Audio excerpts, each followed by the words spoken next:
Good, happy Sunday morning, everyone. March 22, 2020. I'm Riley King, and welcome to this Sunday morning edition of Politics with Riley King. Let's begin. We have a lot of political news to get to this Sunday morning. I hope you all enjoy watching. First up, New Hampshire to receive $28.1 million in federal fund to fight opiate meth cocaine crisis in 2020. State opiate response grant about $7 million less than 2019 level due to lower drug overdose and death rate. Shaheen tapped to help negotiate small business portion of third COVID-19 response bill. Senator among four who will face on and focus on a range of initiatives to help small businesses. Hassan opts to stay in D.C. to avoid potentially exposing her son to COVID-19.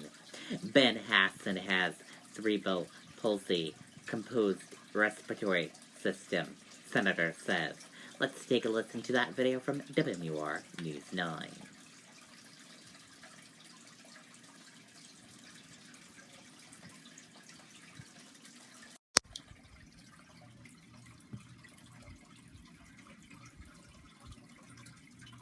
I can't imagine what it would be like to have to suddenly leave my home. Where to take my family? In stressful times, many of us want to be around those we love. But Senator Maggie Hassan has decided instead not to come back to New Hampshire and stay in Washington instead to avoid potentially exposing her son, Ben, to COVID-19. He's a great young man, but he has cerebral palsy and a compromised respiratory system. A bout of pneumonia 2 years ago required surgery and intensive care. For Ben, coronavirus could be devastating. To me, this whole issue of social distancing is about much more than just making sure each of us doesn't get the virus. It's about unknowingly transmitting the virus to somebody who's at really high risk, like my son Ben. Hassan says those most at risk could require multiple healthcare providers and expensive specialized treatment that could overwhelm the medical system at a time when supplies are limited. We are seeing in New Hampshire, our healthcare professionals are asking for contributions, donations of personal protective gear. That's unacceptable. It's especially unacceptable in our country. Hassan is pushing for President Trump to implement the Defense Production Act he invoked this week. We have manufacturers who are slowing production. We have workers who want to be on the front lines and help. And she says when you think of social distancing, think of those most at risk, like her son Ben. And Hassan says it's important for everybody to keep their distance from each other and cancel plans to be in large groups for now. Okay, and there you go on that video and that report.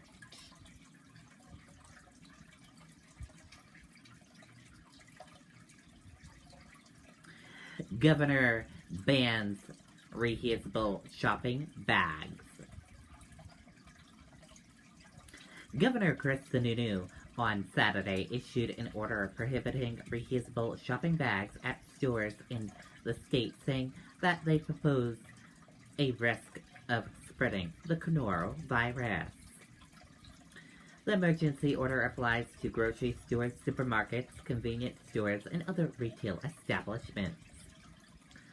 Our grocery store workers are on the front lines of COVID-19, working around the clock to keep New Hampshire families fed, Sununu said in a statement. With identified community transmission, it is important that shoppers keep their reusable bags at home, given the potential risk to baggers, grocers, and customers. This emergency order directs all groceries and retail stores in the state to temporarily transition to only use new paper or plastic grocery bags provided by the stores as soon as feasible possible.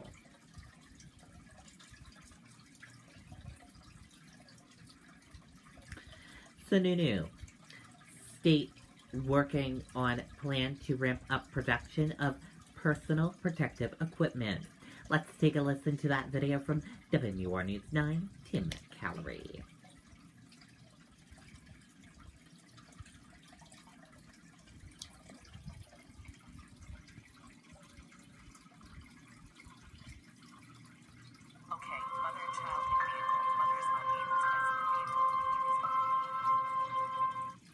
New Hampshire hospitals are preparing for a possible rush in the number of patients due to COVID-19.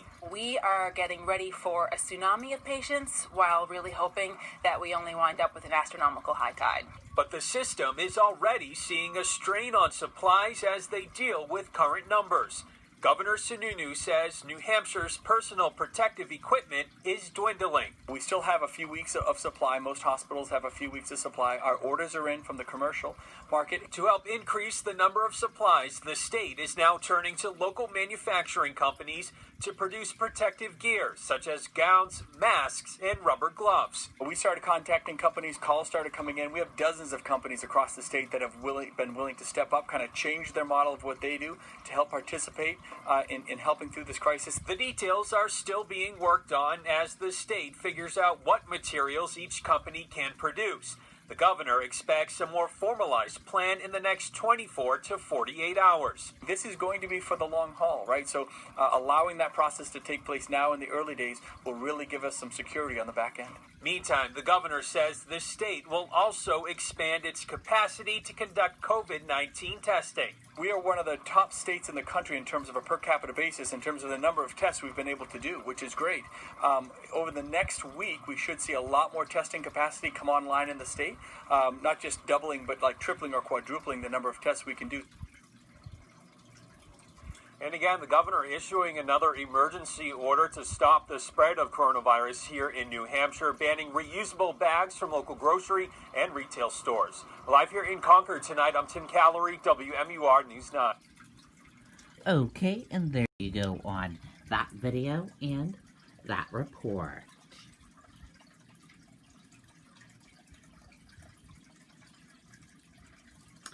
Reverend Sharpton on his phone call with Trump about protecting homeless in created. Let's take a listen to that video from MSNBC.